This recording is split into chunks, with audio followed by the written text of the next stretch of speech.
Pop culture, arus perubahan, dan dunia post-kapitalism. Di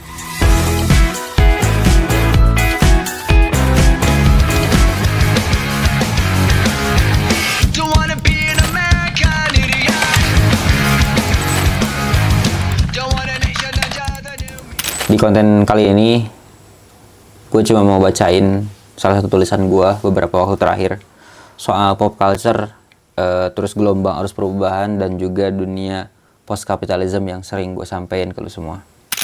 Mari kita coba callback soal pop culture, kawan-kawan. Mungkin lu semua, ini adalah kata yang mungkin sering kali lu dengerin. Pop culture, kata-kata culture, budaya pop, dan sebagainya. Tapi gue pengen highlight bahwa pop culture hari ini bukan lagi sekedar hiburan, kawan-kawan. Gue mau highlight bahwa pop culture hari ini bukan cuma hiburan buat gue, buat lu semua, tetapi justru ekosistem emosional tempat generasi muda memaknai hidup mereka. Keresahan-keresahan mereka terwakili, kegelisahan mereka tersampaikan dengan lagu dan nada-nada indah dari setiap musisi-musisi yang ada hari ini. Musisi-musisi tadi justru jadi medium untuk menyampaikan kegelisahan mereka. Kayak Thom Yorke yang kemudian di Radiohead bilang "Bring down the government, they don't speak for us", ataupun juga Green Day dengan American Idiot yang terdengar bukan hanya kritik politik, tetapi juga adalah bagian dari sebuah rasa teralienasi dari sistem yang harusnya mewakili suara mereka, menjamin kehidupan mereka, tetapi justru malah menindas hidup mereka. Bicara soal pop culture, gue sendiri mungkin di Indonesia, di negeri ini, gue cukup istilahnya tertarik dengan beberapa lagu-lagu dari beberapa band, kayak misalkan Festivalis, salah satu band dari Jogja yang banyak mengangkat isu-isu sosial yang memotret generasi yang semakin goyah, yang diterpa dengan istilahnya ayun buai zaman gitu kan, dengan his dan kiss, ataupun juga dengan buayan-buayan fantastika ala kata-kata mereka.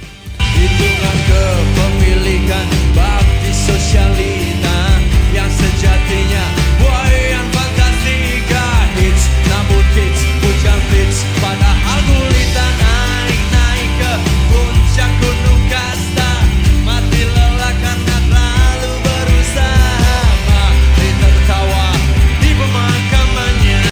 Atau mungkin Hindia yang ngejelasin soal kelelahan generasi hari ini di tengah-tengah masyarakat urban. Ku nanti yang ku berikan datang berbalik. Atau mungkin Fish yang bermuatan suara-suara sentilan atau satir antar relasi kuasa yang timpang.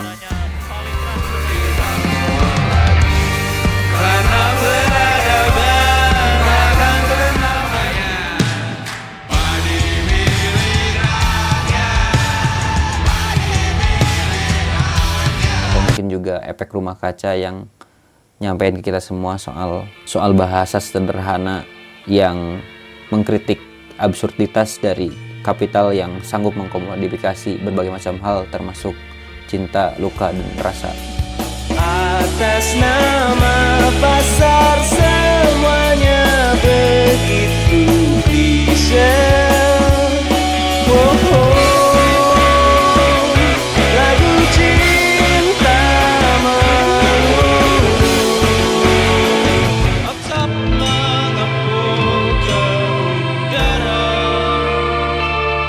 Pop culture jadi cermin getir dari generasi hari ini yang gelisah dengan himpitan kehidupan yang dibuat dengan ilusi produktivitas, kesibukan, dan lainnya, yang pada akhirnya justru malah memasukkan mereka pada lubang-lubang besar bernama kehampaan dan kehilangan makna dan kesadaran. Maka kalau lu pernah baca soal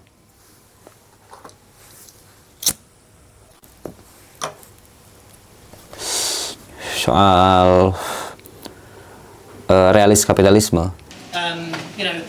I often will default to saying it is a concept, an idea, a belief that capitalism is the only viable or realistic political economic system. Yang ditulis oleh Mark Fisher, bahwa di situ tentang kepasrahan manusia untuk kemudian mengakui atau membayangkan dunia selain kapitalisme, membayangkan sistem selain kapitalisme, bahwa seolah-olah ada kalimat di mana lebih mudah membayangkan dunia ini berakhir dibandingkan membayangkan kapitalisme itu berakhir. Itu menandakan bagaimana ada kepasrahan melihat sistem hari ini yang tidak bisa dirubah secara sistematik. Kegelisahan bahwa sudah tidak bisa lagi kondisi hari ini dirubah. Tapi justru lagu-lagu itulah yang membuat kita optimis, kawan-kawan. Pop culture membuat kita optimis bahwa kegelisahan kita ini bisa tersampaikan. Dan itu jadi media untuk gue ngerasain kayak, oh ini nih yang gue rasakan di lagu-lagu ini gitu kan. Tetapi ternyata ironisnya, dan perlu kita jujur bahwa lagu-lagu itu memang menjelaskan kegelisahan kita, menjadi medium ekspresi kita, tetapi ternyata belum mampu untuk mengarahkan pada perubahan dunia yang kita inginkan. Maka di tulisan yang gue sampaikan, lagu-lagu tadi bukan sekedar karya seni, ia adalah arsip psikologis sebuah zaman yang sedang kehilangan pusat gravitasinya. Paradoks inilah yang mencoba gue highlight di konten gue kali ini, bahwa gue tidak bisa memungkiri bahwa pop culture, lagu-lagu pop ataupun lagu-lagu yang lainnya, berbagai macam genre, dengan narasi-narasi dan muatan-muatan politik ataupun sosialnya, itu memberikan kita medium ekspresi bahwa kegelisahan kita hari ini, generasi Z hari ini, itu tersampaikan. Supaya ini tidak kemudian jadi sesuatu yang meromantisasi hal-hal yang hari ini terjadi, maka perlu ada gagasan yang mengarahkan, kawan-kawan. Maka sebagaimana gua yang notabene sangat kagum dengan karya-karyanya Ana Bahani, mengatakan bahwa di titik inilah gagasan Ana Bahani menjadi monumental. Karena gagasan-gagasan Ana Bahani, memang Ana Bahani tidak bicara soal lagu ataupun budaya pop, tetapi membedah anatomi perubahan masyarakat jernih, logis, dan sistematis. Ia menegaskan bahwa perubahan tidak lahir dari kemarahan saat atau amukan nostalgia atau bahkan mungkin kegelisahan semata, tetapi melainkan dari 3 unsur yang tak terpisahkan, yaitu konsepsi atau fikroh, metode atau torikoh, dan takatul, berkaitan dengan konsolidasi dan gerakan. Maka fikroh jadi pondasinya yang secara komprehensif menjabarkan ide perubahan itu secara mendalam. Kemudian metode adalah langkah taktisnya, strategisnya, bagaimana kemudian itu dilaksanakan, dan gerakan itu menjadi motor dari perubahan itu sendiri. Bukan gerakan itu juga, atau si takatul ini juga tidak bisa dinisbatkan pada individu, karena individu bisa berubah, tetapi dari kepemimpinan ide dan gagasan, bahwa bukan tentang orang yang memimpin siapa, tetapi tentang ide dan gagasan apa yang memimpinnya. Sehingga gerakan inilah yang menjaga konsistensi dari perubahan itu akan dibawa kemana, karena ia akan senantiasa setia pada konsepsi perubahan yang ada atau fikroh yang ada. Maka jika pop culture adalah gelombang yang menggugah kesadaran, maka gagasan Ana Bahani adalah arus laut dalam yang menentukan kemana gelombang itu bergerak. Gelombang tanpa arus akan pecah di pantai, kesadaran tanpa arah akan kembali ditelan arus komodifikasi kapitalisme. Ingat, kapitalisme ini sistem yang cukup cerdas, yang bisa mengkomunikasi apapun yang kita lakukan. Mungkin lu mengenal tentang konteks ramah lingkungan, ataupun juga tadi ya, pop culture yang menjadi media ekspresi, tetapi jangan lupa bahwa kapitalisme pun sangat cerdas mengkomunikasi itu semua, termasuk mengkomunikasi brand-brand yang ramah lingkungan sehingga marketingnya naik, ataupun juga lagu-lagu pop culture ataupun juga budaya pop culture yang ternyata dikomodifikasi juga. Maka karena itulah kesadaran pop culture perlu bertemu dengan arah ideologis yang rapi, kokoh, dan berjangka panjang. Maka disinilah gagasan Ana Bahani menemukan tempatnya, bahwa bukan cuma tentang keresahan perubahan ini tidak hanya selesai pada keresahan personal generasi hari ini semata, tetapi harus diarahkan dengan metode, dengan konsepsi, dan juga dengan gerakan yang setia pada konsistensi untuk memperjuangkan ide dengan paradigma baru.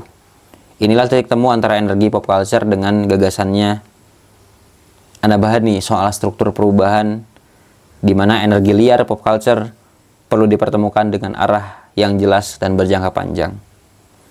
Maka gue ngajak ke lu semua lagi-lagi kita ambil jeda dan membuat sebuah ruang untuk berdiskusi dan membincangkan ide-ide ala-ala pop culture untuk kemudian membangun arus perubahan menuju dunia post-kapitalism.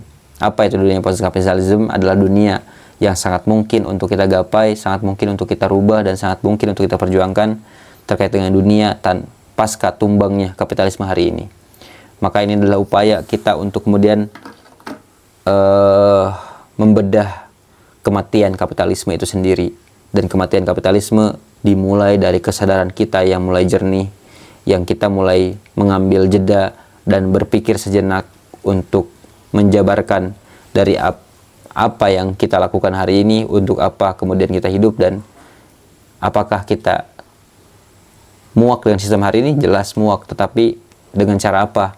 Pop culture yang kita rasakan hari ini sangat mengekspresikan kegagasan kita, itu bisa merubah dunia hingga pada akhirnya menuju post kapitalisme. Sampai jumpa di ruang yang sudah gue bangun dengan kawan-kawan, namanya Suah Gagasan Institute of Ideas, yang itu adalah ruang yang gue bangun menjadi tempat kita bertemu kawan-kawan, tempat gue dan lu membincangkan soal sistem hari ini, kegelisahan kita semua, dan pada akhirnya bagaimana kita semua merajut kehidupan baru pasca tumbangnya kapitalisme itu sendiri. Kapan terakhir kali kamu dapat tertidur tenang?